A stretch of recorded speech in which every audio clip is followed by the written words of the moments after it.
अफगानिस्तान इस समय बहुत ही खराब परिस्थितियों से गुजर रहा है। बंदूक की नोक पर सत्ता हथियाने वाले देश चलाने की बात कर रहे हैं और देश चलाने वाले दूसरे देश में बैठकर शांति का पाठ पढ़ रहे हैं। क्या आप जानते हैं, दुनिया के सबसे गरीब देशों में अफगानिस्तान का नाम भी आता है, लेकिन यही गरीब देश कई अमीरों की तिजोरी भर सकता है और सत्ता सही हाथ में हो तो खुद भी बेहद अमीर बन सकता है, दुबई की तरह। कैसे, चलिए जानते हैं और आज की चर्चा इसी पर करते हैं। अमेरिकी सैन्य अधिकारियों और जियोलॉजिकल सर्वे के मुताबिक अफगानिस्तान के मध्य और दक्षिण क्षेत्र में लगभग $1 ट्रिलियन यानी 74 लाख करोड़ रुपए से ज्यादा का मिनरल का भंडार है। ये भंडार लोहे, तांबे, कोबाल्ट और सोने और लिथियम से भरा हुआ है। साइंटिस्ट का मानना है कि अफगानिस्तान के मिनरल संसाधन पृथ्वी पर सबसे बड़े हैं, यानी ये भंडार अफगानिस्तान की इकॉनमी को पूरी तरह से बदल के रख सकते हैं। अब आप सोच रहे होंगे कि ये भंडार कोई तालिबान के कब्जे के बाद तो बना नहीं होगा, पहले से ही मौजूद होगा, फिर आज तक निकाला क्यों नहीं गया? क्यों आज तक इसका इस्तेमाल नहीं किया गया? बिल्कुल सही सोच रहे हैं आप, ये सब पहले से ही मौजूद है, लेकिन इसको निकालने में बहुत सी चुनौतियां हैं। अमेरिका 2 दशक तक अफगानिस्तान में रहा, लेकिन सुरक्षा चुनौतियां, इंफ्रास्ट्रक्चर की कमी का होना और सूखे ने अब तक इन मिनरल्स को निकालने से रोका है। वैसे भी बंदूक के और बम के साए में ऐसे काम और भी चुनौतीपूर्ण हो जाते हैं। आपको बता दें, ये मिनरल्स कोई आम चीज का भंडार नहीं है। जियोलॉजिकल सर्वे के मुताबिक लोहे, तांबे, कोबाल्ट और सोने के अलावा इसमें दुनिया का सबसे बड़ा लिथियम का भंडार भी मिल सकता है। लिथियम रिचार्जेबल बैटरी बनाने के लिए दुर्लभ और आवश्यक वस्तु है।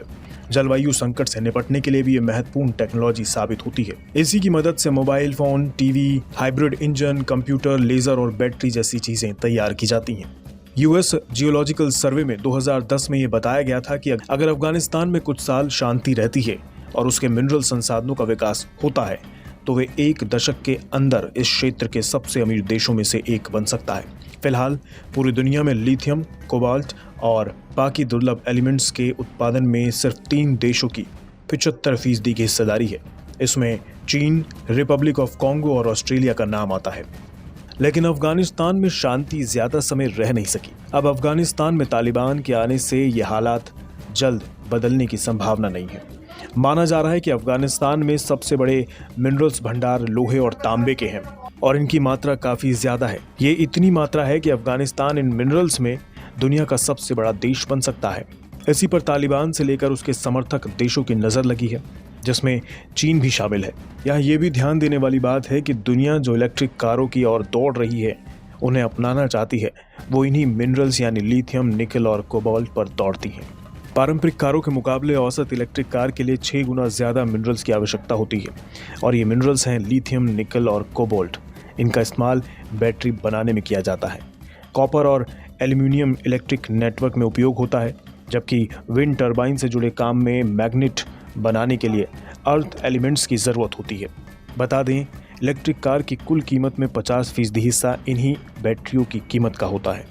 मतलब साफ है कि इस समय जो पूरी दुनिया कार्बन उत्सर्जन को कम करने के लिए इलेक्ट्रिक कारों और बाकी नई तकनीक को अपनाने की दिशा में बढ़ रही है, उसके लिए बड़ी मात्रा में लिथियम और कोबाल्ट जैसे मेटल्स के साथ अर्थ एलिमेंट जैसे मिनरल्स की ज़रूरत होगी और इनकी मांग बढ़ भी रही है। इसी साल मई में इंटरनेशनल एनर्जी एजेंसी ने कहा था कि लिथियम, कॉपर, निकल, कोबाल्ट और दुर्लभ अर्थ एलिमेंट की वैश्विक आपूर्ति नहीं बढ़ी तो जलवायु संकट से निपटने के प्रयास हमारे असफल हो सकते हैं। यानी यहाँ सिर्फ बात अफगानिस्तान की नहीं है, पूरी दुनिया की है। लेकिन तालिबान और तालिबान समर्थक देश इस बात को बेहद अच्छे से जानते हैं और भविष्य में वो इसका फायदा भी उठाएंगे।